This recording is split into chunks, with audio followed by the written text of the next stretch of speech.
St. James's contribution has been historic. I think most of us know the story of May Gutteridge and how she was the most practical and compassionate person that this community had probably seen in a long time. And with nothing, began to reach out to the needs of the community in a very practical way. St. James is very connected with its history, both geographically where we started, but through, I think, the vision of the founders of the society, who were determined through their compassion and their generosity, they were going to make differences in the community and the lives of people. St. James has carried on that tradition and looked at what the community needs, what its vulnerabilities are, and responded. Not to build an empire, but to be responsive very much to community needs. When I first came to the neighborhood in 1979, the drug of choice on the streets was alcohol.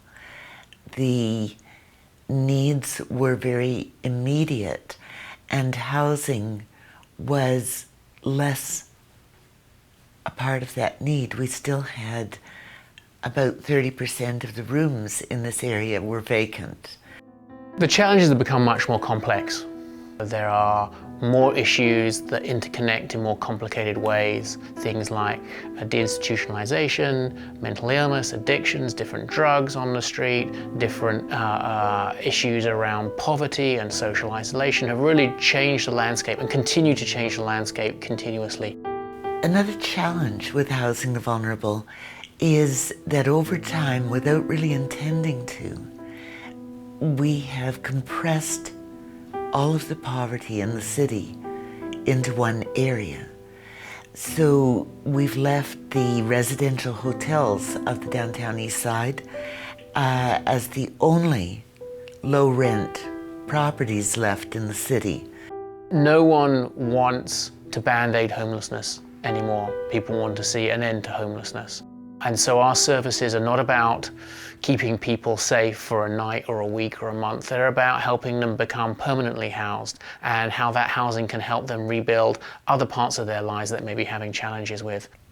In the Downtown Eastside, it's a safe place to go. It's a place for them to get away from the dangers of living on the streets, the dangers of working on the streets, the dangers of accessing their drugs of choice on the street. It's a place for them to go to make a different choice for even just a few hours to be safe.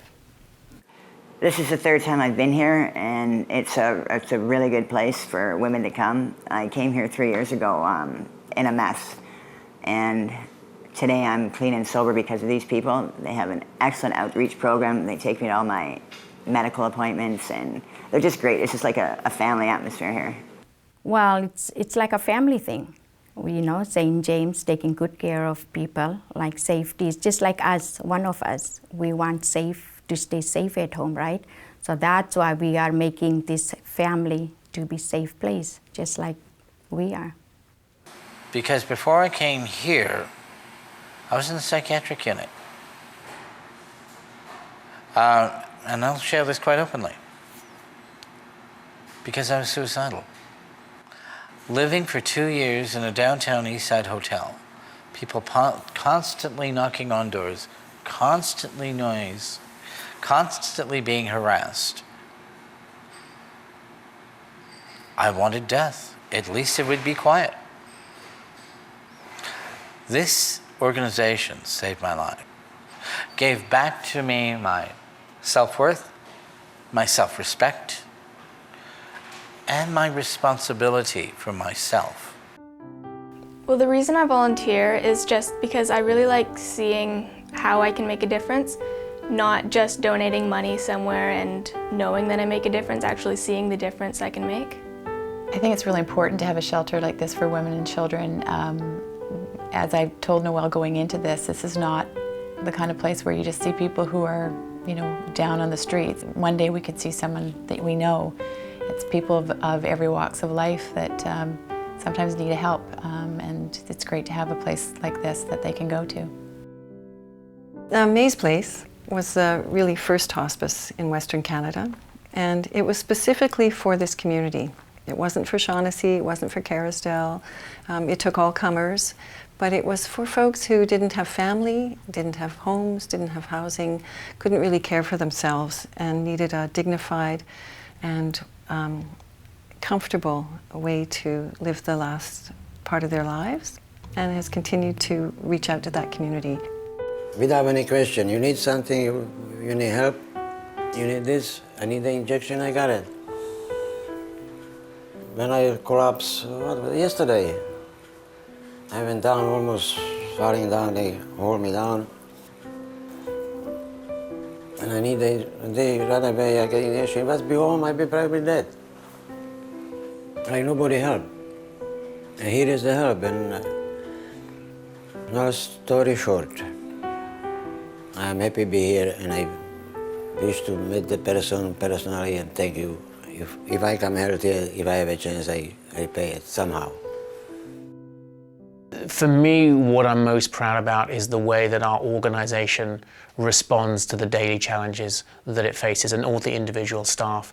You know, what I've learned in my time in this field and at this organisation, there's no silver bullet. There's no one killer app that will solve the issues that we're trying to address.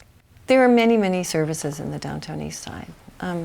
I have great respect and actually trust in St. James to be an organization that really matches need. Their agenda is quite simply compassion for those most in need, the most marginalized. And that's rare in this day and age. It's all those little things together against the odds, because we are dealing with incredibly challenging issues, challenging circumstances, but it's that determination to make those individual steps together. You turn around and suddenly you're actually made enormous strides forward from where you thought you were.